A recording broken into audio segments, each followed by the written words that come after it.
Natural 2 Pontos de hoje foi até a casa do historiador e professor Nelson Campos para conversar com ele e o também historiador Ayrton de Farias.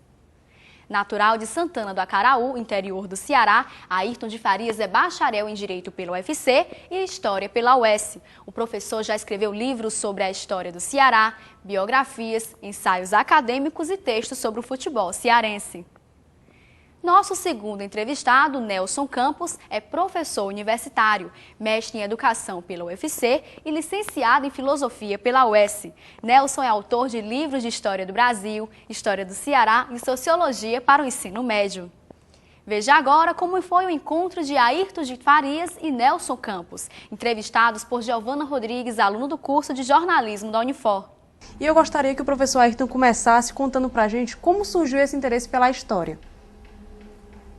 Bom, na verdade, a paixão por história geralmente surge por influência externa, né? No caso, paixão mesmo de escola, né? de colégio, né?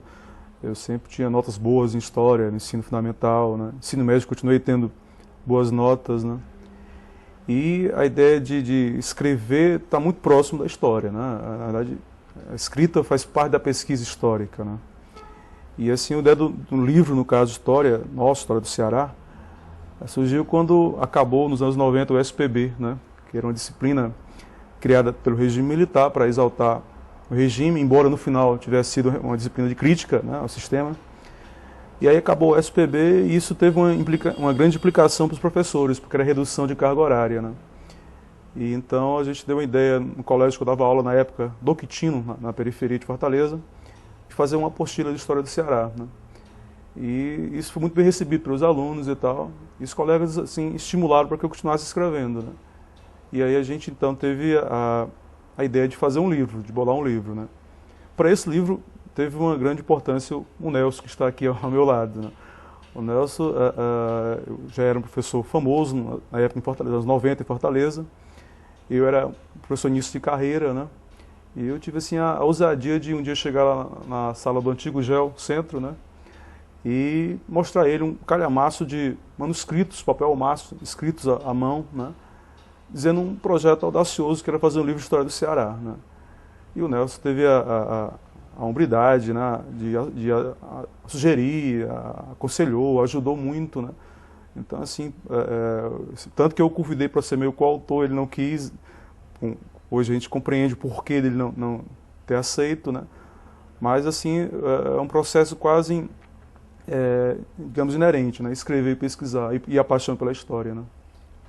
Só um detalhe, quando ele disse que não quis ser coautor, como ele falou, eu já era o nome mais conhecido na cidade, e ele estava iniciando, então se eu colocasse meu nome ao lado do nome dele, iam dizer que era o livro do professor Nelson Campos, e não o livro do professor Ayrton Farias, e que ele já estava com o livro basicamente pronto. Então eu disse para ele que orientaria, que daria umas sugestões, analisaria os textos, ele ia escrevendo os textos, e eu ia lendo, ia sugerindo, tirando algumas coisas, sugerindo outras e tudo mais. E fui procurar inclusive uma editora, e inclusive ele conseguiu editar o livro como o livro dele, que afinal seria o livro dele, não um livro em parceria, mas eu teria a maior satisfação em ser parceiro dele. Apenas eu achava que naquele momento ele estava com o livro basicamente pronto e não seria muito interessante para ele, porque para mim eu estaria editando mais um livro, mas o trabalho teria sido sobretudo dele. Não seria muito ético eu fazer isso, por isso não fiz. E o senhor, professor Nelson, como é que começou esse amor pela história? Olha, eu sou de uma família meu pai era escritor, meu tio era escritor, meu irmão é escritor. Então a gente cria o hábito de leitura. Gosto de ler, meus filhos leem muito. E eu acho isso muito positivo. E quanto mais você lê, mais você se interessa em ler. Cada livro lhe abre a possibilidade de ler mais livros. E em função dessa experiência familiar, eu acabei escrevendo também algumas coisas. Eu sou professor por acaso, eu não pensava em vir a ser professor. Eu fui fazer vestibular em Porto Alegre, na época, era a época do regime militar, da ditadura militar, e eu fazia parte de um grupo político que combatia a ditadura.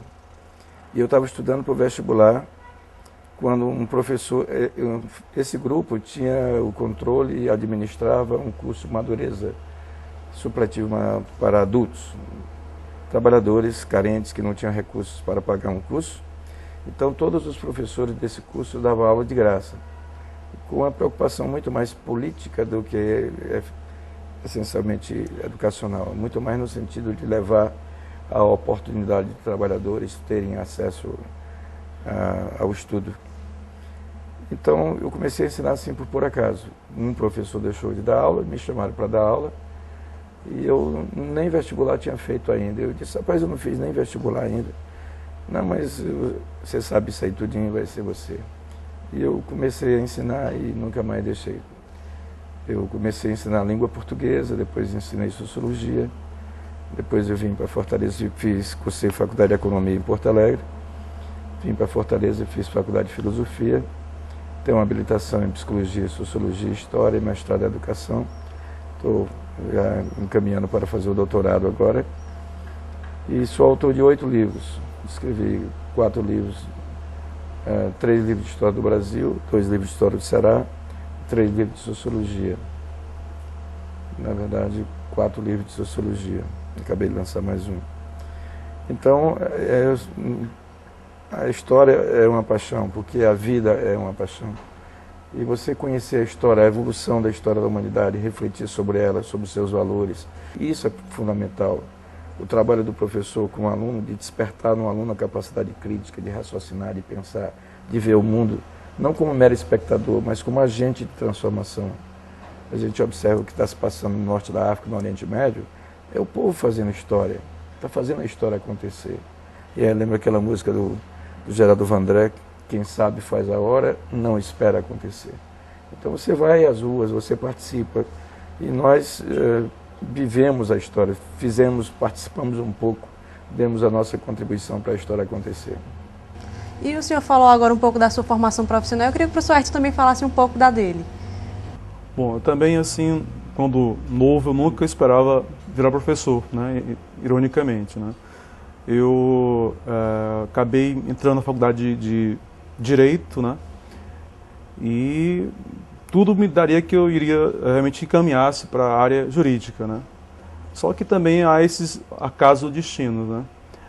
Na época eu tive que trabalhar, houve uma crise muito grande no país e também na minha família, nos anos 90, eu tive que trabalhar, e o que era possível compatibilizar horários com a faculdade era dar aula, né, porque eu poderia montar um horário compatível com o curso de Direito, né. E aí, dar aula é uma coisa apaixonante, né? Eu acho que eu me encontrei e me realizei na sala de aula. Assim, eu tenho muita honra de dizer que eu sou professor porque eu quero, né? Assim, eu talvez poderia ter seguido Direito, até com maior facilidade, né? Mas eu me sinto muito, muito bem em sala de aula, né? E é uma coisa apaixonante, né? Então, eu depois fiz novo vestibular, passei para História na UES, né? Concluí História, concluí Direito, né? Mas nunca enveredei para o Direito. Acabei ficando mesmo na História, depois fiz mestrado em História também na UFC, penso também num doutorado para breve, né? E ao mesmo tempo que eu dava aula, eu também escrevia, são coisas assim conexas, né? Não há como separar, né? Na verdade, a aula muitas vezes aperfeiçoa os meus textos, né? De repente, em sala de aula, um aluno pergunta uma coisa a você que te abre uma outra perspectiva, né? Te abre um outro olhar. Então, o professor, isso ele tem que ter muita humildade, ele não vai só dar aula, ele vai aprender com a aula, né? O aluno participando da aula é muito importante, né? A aula rende, se torna mais agradável. No próximo bloco, os historiadores Ayrton de Farias e Nelson Campos falam de seus livros. É daqui a pouco no 2 Pontos.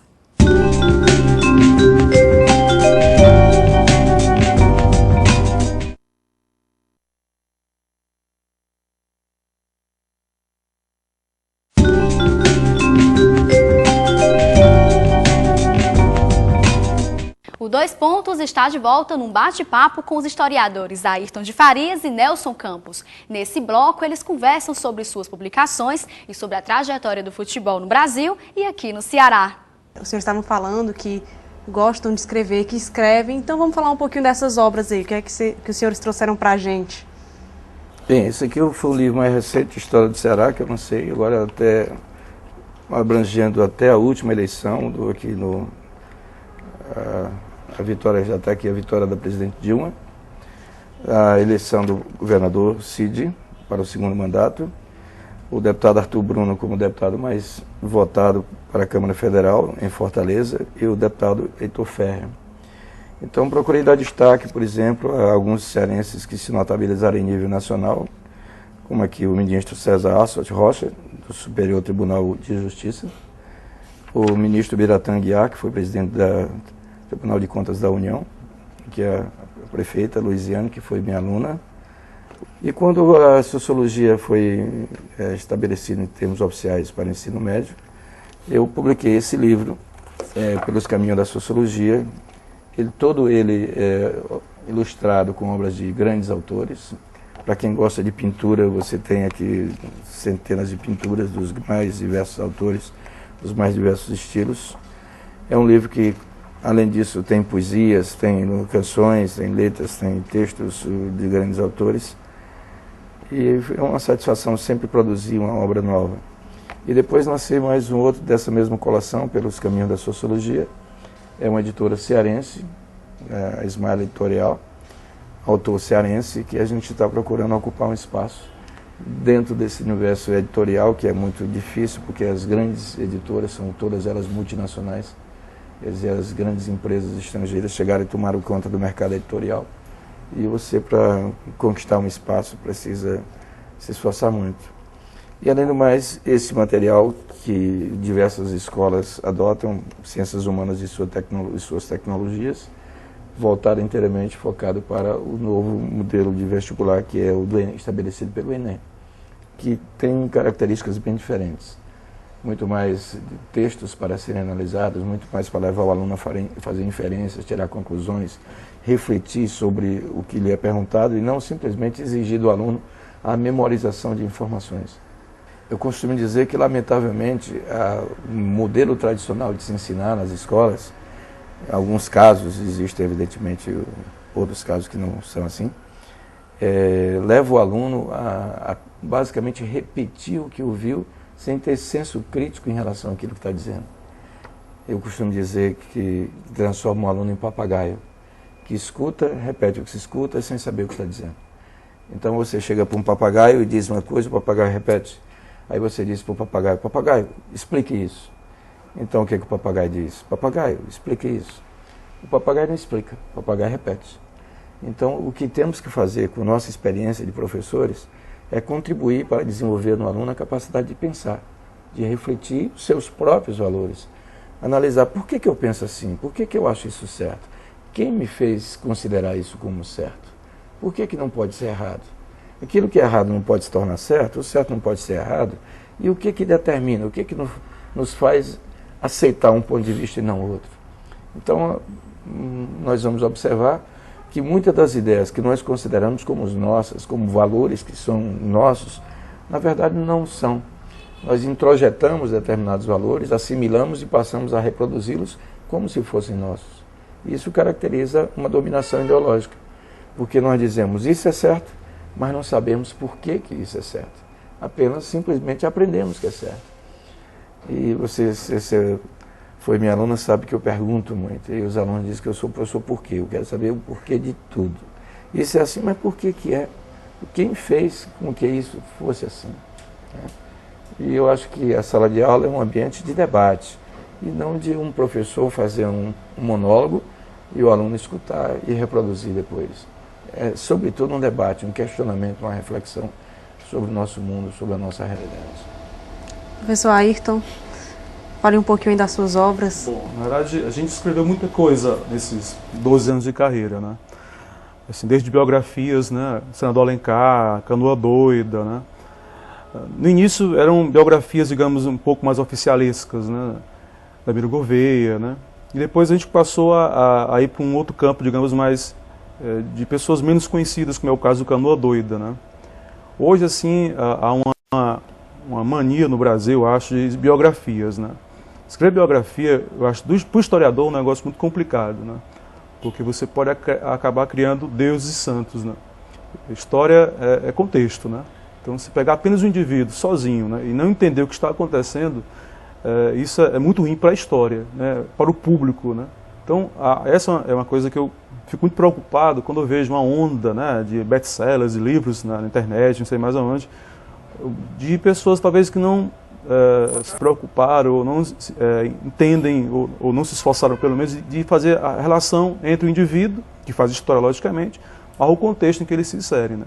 Então, assim, eu já tive alguns convites, inclusive, para voltar a fazer biografias e eu recusei. Eu acho que eu não estou mais nessa onda, né? Não me vejo mais tão atraído por esse tipo de produção, né? Mas hoje é essa onda do país em termos de produção, né? O nosso livro carro-chefe é esse, História do Ceará, que é a 5ª edição, né? Talvez uma 6ª edição está vindo aí. É um livro que o livro foi mudando como autor, né? Assim, um autor que não parou, ele procurou outras abordagens, né? Então, o nosso primeiro trabalho, né, é um trabalho muito político, uma história muito política, né? E as outras edições a gente começou a ter uma outra abrangência, né? A questão da sexualidade, da juventude, né? Das mulheres, né? A Inquisição, futebol. Esse livro tem um capítulo sobre futebol, que é outra coisa que eu gosto muito de escrever, né? Futebol não é uma perspectiva, digamos, dos clubes, é uma perspectiva dos jogadores, né, das relações sociais, do racismo, né? Então, é outra área que eu também atuei nos últimos anos, né? O trabalho meu favorito é esse, né, que é o Além das Armas, que é um trabalho sobre o regime militar aqui no Ceará. É um trabalho muito polêmico, porque você acaba mexendo numa ferida, né, que ainda não foi no Brasil cicatrizada realmente, né? Basta ver a polêmica que há no Brasil hoje. Abre os arquivos, né? Vamos punir quem torturou, né? Então, o regime militar ele está muito vivo ainda no país, talvez pela forma como se deu o fim do regime militar, né? No grande acordo, uma transição realmente, e ficaram essas pontas soltas, né? Para a gente hoje resolver e ninguém talvez resolva, né? Então, um trabalho polêmico, um trabalho que eu tive acesso a muitos documentos do regime, né? De repente se começou a falar de torturas, né? Falar de grupos que financiavam a repressão, né? Houve no Ceará do ICOD, né? O Nelson fala disso certamente melhor que eu, porque ele foi preso político, conhece de perto, sofreu de perto essa repressão, né? Então é um livro assim polêmico e eu pretendo retomar esse tema no eventual doutorado, né? Trabalhando sobre esses assuntos, né? E agora a gente também começa uma produção nacional, né? A gente lançou vários livros paradidáticos, né? Esse é sobre o regime militar para Pernambuco, né? Foi o meu primeiro livro nacional, inclusive. E eu devo estar lançando aí, esse ano que vem, um livro de história do Ceará para crianças, né? Pela Moderna de São Paulo, né? Que foi um desafio muito grande, né? Porque escrever para criança é complicado, pela linguagem, né? Pelo conteúdo, né? Então foi um desafio imenso, né? E para mim será um prazer, eu acho, quando ele estiver pronto, né? É mais um filho que está vindo, né? Professor Ayrton, voltando um pouquinho aos livros agora, como o senhor bem disse, o senhor escreveu sobre futebol. Foi um grande desafio para o senhor?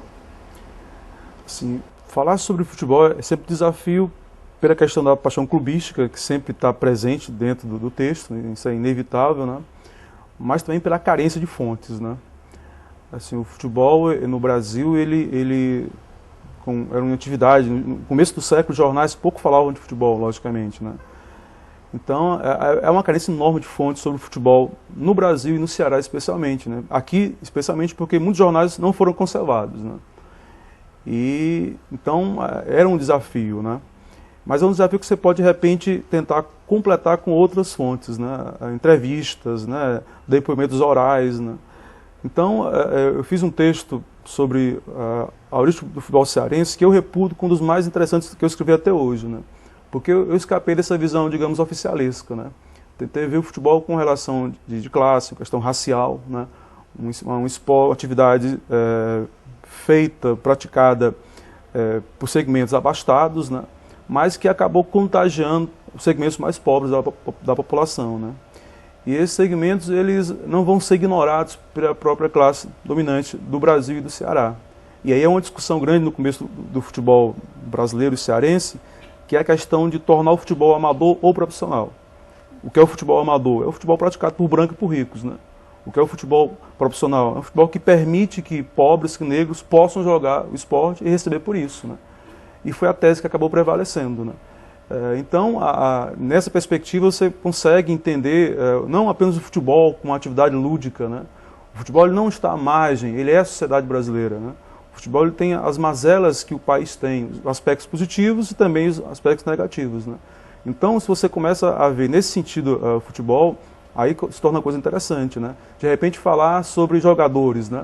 Não as glórias da conquista, é muito fácil falar das conquistas, mas falar de repente do outro lado.